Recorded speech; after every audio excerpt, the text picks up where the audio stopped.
Hello and welcome to Stress Less with me, Jess. Today, my special guest is Lindsay Recknell. How are you today? I am doing so good. Thank you so much for having me. I'm so excited to be on here with you. One of the reasons why I'm super excited is that because I love talking to people that do either very similar to what I do or pretty much what I do, right? And I say that because we do things, we might be doing the same thing in competition and whatever other words people want to bring into it, but we teach very differently. So you're going to be teaching about something that, yeah, I'm saying, but maybe the way you say it is going to highlight very differently to somebody else. And they're going to be like, yes, Lindsay says it my way, it makes sense. And that's what I love about what we can do, because we both have the same passion when it comes to mental health and stress awareness and burnout and bringing it into the corporate world. But it's that we can do it together. And I think that's just so cool. I totally agree. I had two conversations yesterday about kind of that same thing. Like, we just have to lift each other up because collective wellness is only possible when we all do it together. That's it. It's just that simple. So let's get right into it. So you work with Paradigm. And so tell us a little bit about what you do. I know I gave you a soup nutshell about who you are and how we're similar, but tell us a little bit what you do.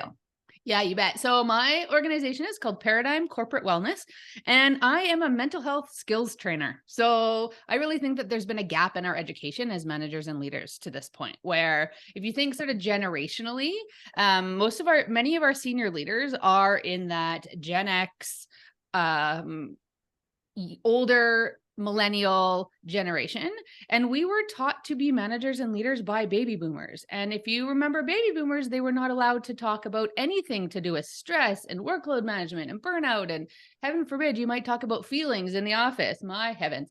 And so, but the generations coming up behind us, right? The millennials, the Gen Zers, they have expectation that they get to balance life and work. They get to show up as their respectful but real and transparent selves in the workplace. And many managers just don't know how to deal with it. Not that they don't want to, but they literally just haven't been taught. And so those are the kind of skills, and don't get me wrong, they are skills, not soft skills or, any sort of other fluffy skills. They are skills.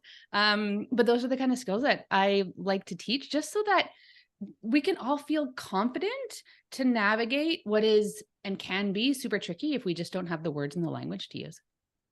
It's so important what you said, is that it's not that they don't want to. And I think that's where a lot of frustration comes from. It's, oh, well, they should know. And why don't they act that way? And et cetera, et cetera. And a lot is, well, they don't know how to do it. And they think they might be doing it. And I think that's what I see a lot is, especially when it comes to communication, is, oh, I was speaking this way. They heard it this way. Very true, right? That's so true that we hear it differently based on our environment, how we perceive the situation, et cetera, et cetera. But it's very much what you said right from the beginning. It's not that they don't want to, it's that they don't have the skills. Yeah. Yeah. I think, and I think you nailed it there where, the assumption is that they know. Well, how could they know? Unless they're like super self-aware, super empathic, super intuitive, and recognize that they can bring, like that's what, maybe they've had a leader that does know. And so they've learned from that leader, but generally speaking, they haven't taken any management training that taught them. So, generally speaking, we can't make that assumption that we know. And even if we do make that assumption, why don't we just have everybody learn all of this stuff? I always remember when we talk about assumptions, do you ever remember hearing that saying, when we assume, you make a blank out of me and you? Yes. Totally. Yes. Right. And it happens every time. Yeah. It never, ever fails when you're going, well, that's exactly what they meant. I heard that tone. I know what they're trying to say in that email. I heard what they said. It's like, no, let's rewind a little bit, Yeah. And so it's so easy to do. I think another thing we have to recognize with leaders, and let me know if you agree, is that a lot of times people are put in leadership because they're good at the job that they do. Oh my heavens. Yes. Right. And it's not, and being a leader, leadering, it's not a word, being a leader and, being good at your job are two different things. Yeah. Right. And I think we go, oh my God, you're so amazing at what you do. Here, promoted, extra pay, extra PTO. Now take on all these people that you've been working with for X plus years. Have fun, Yeah. Oh, I couldn't agree with you more. And I mean, there are I talked to a client yesterday who's building an emerging leaders program and wants to add some mental health content to it. Perfect. There are organizations out there doing that. So they are supporting leaders, but especially as you get, like new leaders are getting some training, but as you get kind of those mid-level into senior leadership roles, I think those roles is where this training is extra critical, because they're not getting that training. They probably got it when they first started to be a leader, but as they're transitioning into up the ladder, again, with that assumption, they just know how to lead. But leadership and management practices have changed over their career, and they've never had the opportunity to get caught up. Yeah.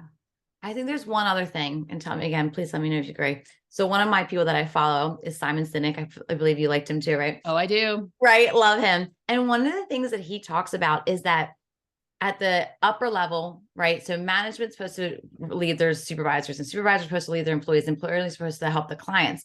But a lot of times, C-level management, CEOs are like, I'm here for the customer. And it's like, when is the last time, and Simon says it best, when is the last time you talk to a customer? The employees, the people that are interacting with the clients, those are the ones taking care of the clients. You're, as a manager, are taking care of the employees. And I think that gets lost too. Oh, I hadn't thought of that before, but you're totally right.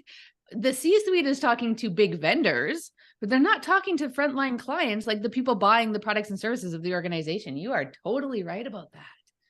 And it's just like that mind shift, right? Of who's taking care of who. We all can't just be taking care of the client. That doesn't make sense. It doesn't make any sense, right? So I think this is where that mental health skill training comes in of Brilliant.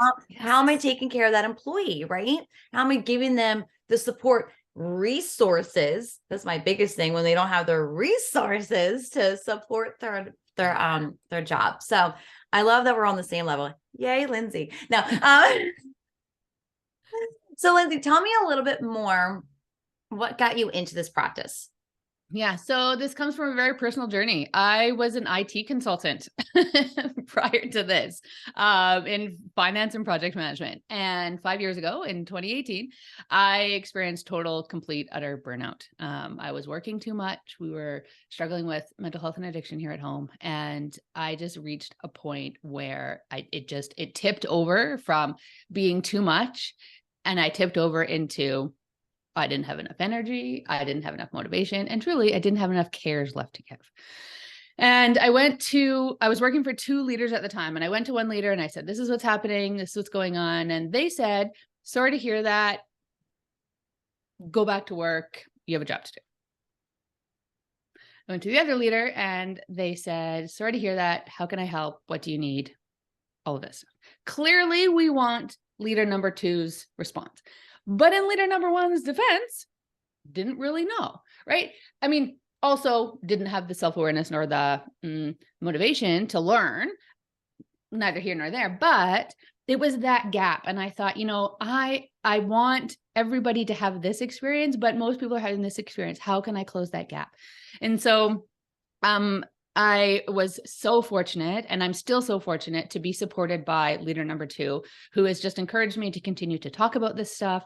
So then I started to learn, and I found the science of positive psychology, if you're familiar at all with positive psychology, and fell in love with, positive psychology, for those who don't know, is the science of increasing wellness, right? It's instead of decreasing sadness kind of to neutral, it's going from neutral and increasing human flourishing.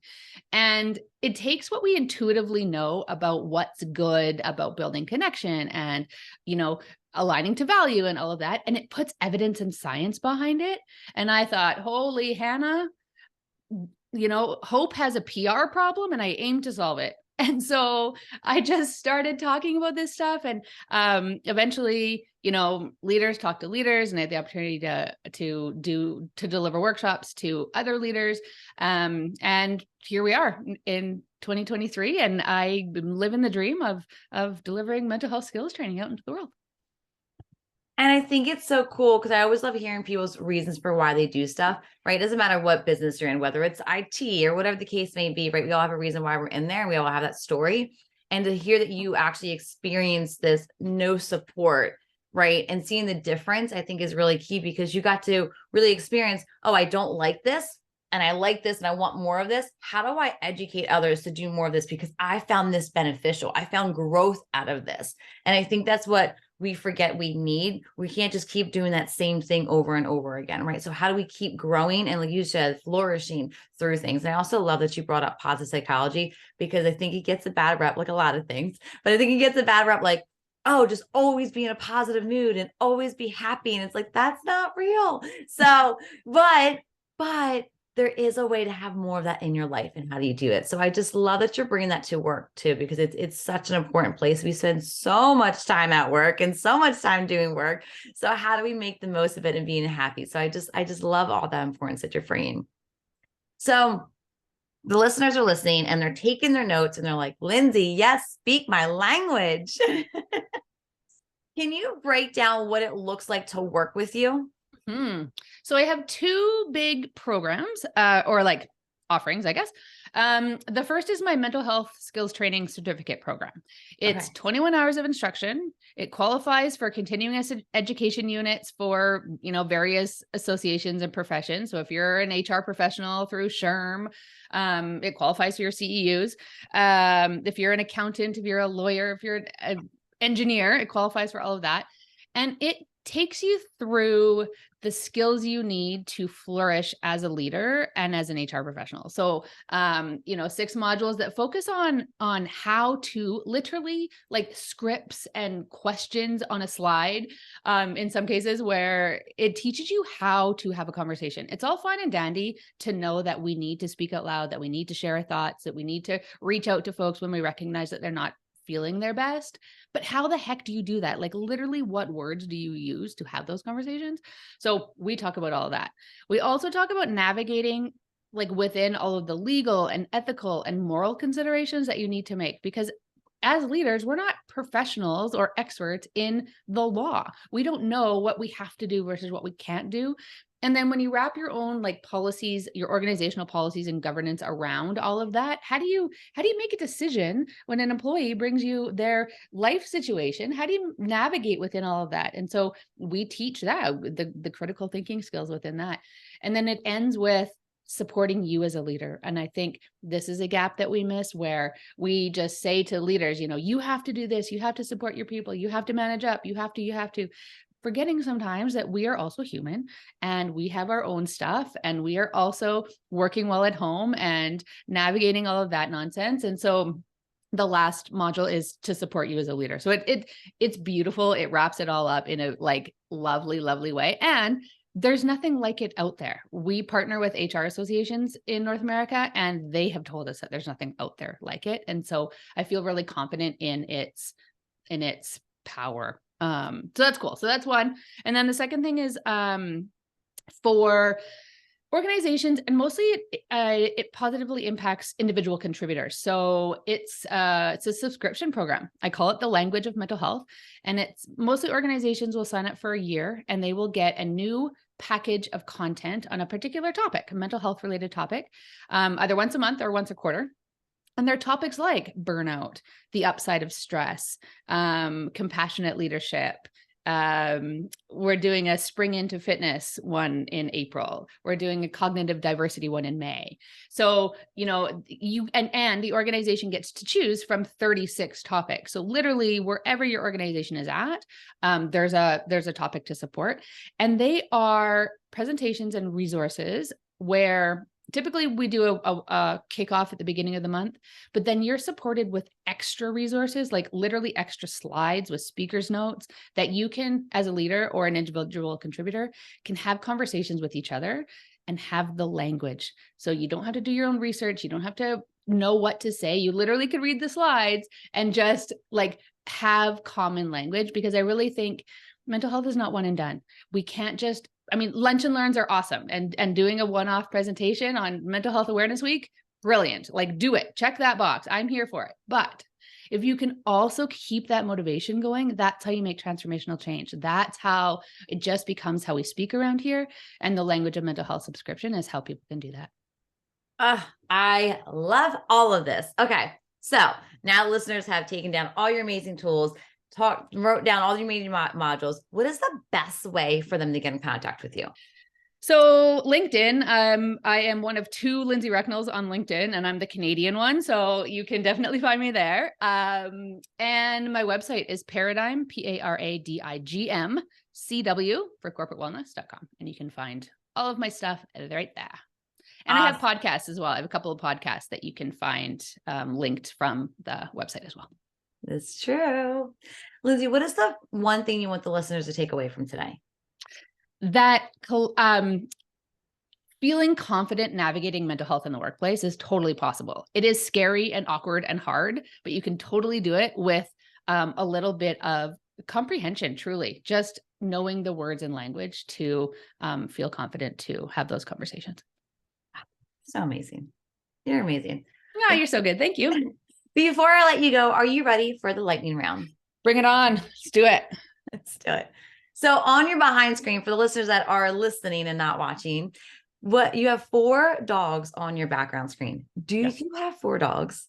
No, I only have 2 dogs. Okay. But I have had 4 dogs, and they are, so I don't have kids. We don't have kids. And so our dogs are our kids, and they all deserved a prominent place in my background. So there they are. I love it. Sorry, I had to ask. I'm like, yes, I need to know. Are these all behind you right now? Yeah. Like, we need to unscreen. So, okay. They are golden retrievers for those who can't see them. Oh, yes, that is very true. I'm very sorry. Do you have any other pets? I do not. You know. What is your favorite flavor of ice cream? I would say my favorite flavor of ice cream is Twist, like chocolate and vanilla together. Oh, okay. Okay. And if you could travel anywhere, no money, whatever, you had the credit card and it worked, where would you go?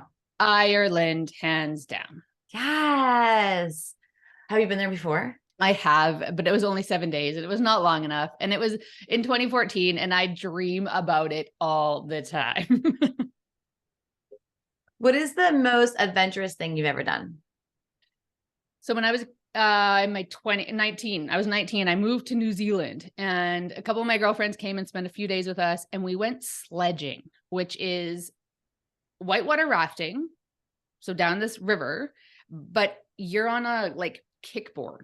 So like you have fins on, your legs are dangling in the water and you're holding onto this floaty board thing with a helmet, thank goodness. And you go down the river in the water, like no boat, just this kickboard. And it's called sledging and it was awesome. It's so fun.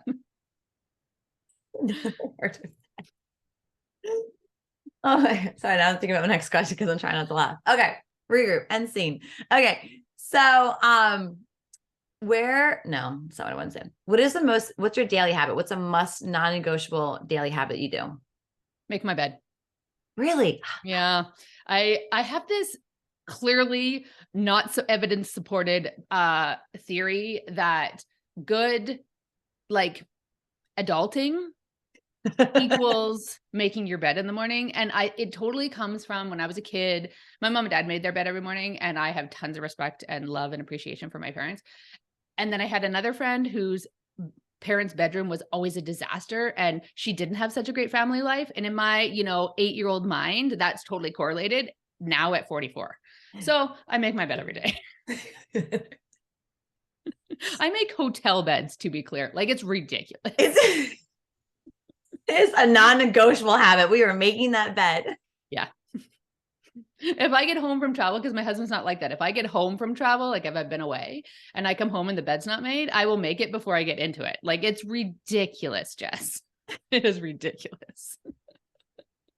Just to get tucked in. Yes. What is your go-to stress reliever? Running or biking, mostly biking. I'm a big cyclist. Although I have a new treadmill and the iFit app, I can run anywhere in the world and I am obsessed. It's out of control, obsessed.